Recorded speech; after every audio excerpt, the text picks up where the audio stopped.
ফেব্রুয়ারি মাসে আর কয়দিন পরে যেন 21শে ফেব্রুয়ারি বুড়োরা জানে, আর যুবকেরা কি জানে? 14ই ফেব্রুয়ারি, বিশ্ব ভালোবাসা দিবস। আচ্ছা, বিশ্ব ভালোবাসা দিবস আজ থেকে 20 বছর আগে কেউ চিনত নাকি? আমরা বাংলাদেশে মানুষ মুসলমান হয়েছে 1000 বছর আগে, এখনো বাঙালি মুসলমান সবাই কালেমা জানে না, ঠিক না? বিশ্ব ভালোবাসা দিবস সবাই চিনে ফেললো কি করে? মিডিয়ার মারফতে, তাই না? মিডিয়ার এত গরজ কি শেখানোর? কারণ মিডিয়া বাণিজ্য করে, আমাদের রাষ্ট্রটা নিয়ন্ত্রণ করে, আমাদের জাতি বিশ্ব নিয়ন্ত্রণ করে আন্তর্জাতিক বাণিজ্যিক সাম্রাজ্যবাদ। অল্প কিছু মানুষ কোটি কোটি কোটি টাকার মালিক, তাদের কাজই হলো টাকা চুষে নেওয়া, টাকাতে পেট ভরে না, মরে যায়। এই মানুষগুলো আমাদেরকে এক্সপ্লয়েট করছে। বিশ্ব ভালোবাসা দিবস, প্রথম কথা এই নামটা হলো একটা জালিয়াতি। ইংরেজিতে বিশ্ব ভালোবাসা দিবস বলে কিছু নেই। ইংরেজিতে নাম কি? Saint Valentine's Day. এর বাংলা অর্থ হলো সাধু অর্থাৎ বাবা ভ্যালেন্টাইনের ওরস। এটা হলো একটা খ্রিস্টানদের ধর্মীয় দিবস। সেন্ট ভ্যালেন্টাইন্স তো আমাদের কোনো পিসেব, ঠিক না? কাদের পিসেব? খ্রিস্টানদের গুরু দেবতা সেন্ট। আপনি যদি সরস্বতী পূজায় অংশ নেন, মুসলমান থাকবেন? তাহলে আপনি সেন্ট ভ্যালেন্টাইন্স দিবসের মুসলমান থাকেন কি করে? এটা তো খ্রিস্টানদের একটা দিবস। আর এই খ্রিস্টানদের দিবসটাকে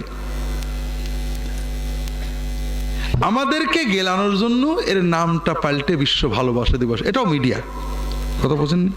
এটা কখনো বিশ্ব ভালোবাসা দিবস না, এটা খ্রিস্টানদের একটা ধর্মীয় দিবস।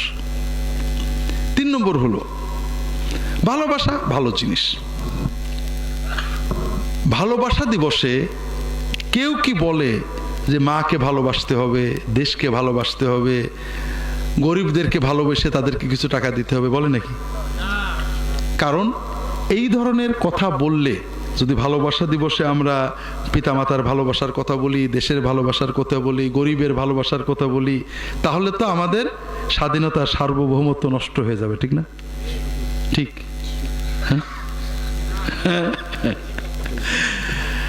আসলে তাহলে কেন এগুলো বলা হয় না? শুধু বলা হয় জৈবিক প্রেমের কথা, বান্ধবীকে মেসেজ দেওয়ার কথা, টি শার্ট পরার কথা। কারণ এখানে উদ্দেশ্য একটাই, সেটা হলো কোম্পানিগুলো মোবাইল ব্যবসা করবে, সিম ব্যবসা করবে, টাকার ব্যবসা করবে, রিচার্জের ব্যবসা করবে, টি শার্টের ব্যবসা করবে, পেপসির ব্যবসা করবে। এর পাশাপাশি তোমাদের ভিতরে অশ্লীলতা তৈরি করে দেবে যে তোমরা যেন ওই পিছলে পথেই চলতে থাকো। কথা বুঝতে পারছেন না? বিশেষ করে যুবকদের সামনে জীবন বড় কঠিন। তোমরা যৌবনে আসো, যৌবন শেষ হয়ে যাবে 30, 35, 40-এ। আমাদের সমাজের সরকার, রাজনীতিবিদ, বাণিজ্যিক কোম্পানি, টেলিভিশন, ক্রেতা বিক্রেতা সবাই চায় তোমাদের যৌবনকে পুঁজি করে তারা বড় হয়ে যাবে। তারা যৌবনকে মাতিয়ে দেয়, মাতাও মাতাও যৌবন, বন্ধু খোঁজো, বেশি কথা বলো, বেশি সিম কেনো, বেশি মোবাইলে টাকা দাও, বেশি জিনিস কেনো, এই সেই। কথা বুঝতে পারেন? কিন্তু জীবন কি যৌবনেই শেষ না তারপরও আছে? তারপরও আছে। যদি একটা উদাহরণ আমি মাঝে মাঝে দিই, দুধ যখন আমরা জ্বালাই, দুধ জ্বালাই না, একজন আধা কেজি দুধ কিনেছে, হাঁড়িতে দিয়েছে, আধা হাঁড়ি হয়েছে, জ্বালাচ্ছে, হাঁড়ি ভরে যায় না? চিন্তা করলে এত দুধ কে খাবে? যেটুক পরে পড়ুক, আমার 1 হাঁড়ি থাকলেই হবে। ও জ্বালাচ্ছে, ঘন হচ্ছে, শেষ পর্যন্ত কতটুকু থাকে? কিছু থাকে না, ঠিক না? আমাদের যৌবনটা হলো এই উদ্বেলিত, পড়ে যায়। কথা বোঝেন না? যৌবনে যেহেতু গ্রোথ থাকে, এই জন্য যুবকেরা বুঝতে পারে না কি পড়ে যাচ্ছে। কিন্তু যখন যৌবন পার হয়ে 40, 45, 50-এ যাবে, তখন দেখবো অনেক কিছু হারিয়ে গেছে। এই জন্য পাতিলে আর কিছু নেই। এই জন্য যৌবনে সচেতন হতে হবে।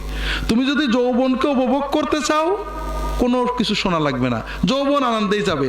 যৌবনে মার খেলে ব্যথা থাকে না, কষ্ট পেলে ভুলে যায়, বন্ধুরা একবার ফুর্তি করলে সব ব্যথা ভুলে যায়, যৌবন ফুর্তিতেই যাবে।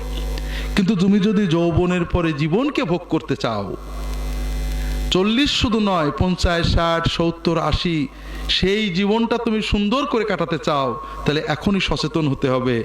একটা হলো নামাজটা ভালো করে ধরতে হবে, নামাজ পারি না পারি হাজিরা দিতে হবে, নামাজ শিখতে হবে, বুঝে নামাজ পড়তে হবে, নামাজের ভিতরে আল্লাহর কাছে চাওয়া শিখতে হবে। এই নামাজ তোমাকে আল্লাহর রহমতের সাথে ধরে রাখবে, দুনিয়াতে তোমাকে ভালো রাখবে, আখেরাতে ইনশাআল্লাহ জান্নাত পর্যন্ত পৌঁছে দেবে।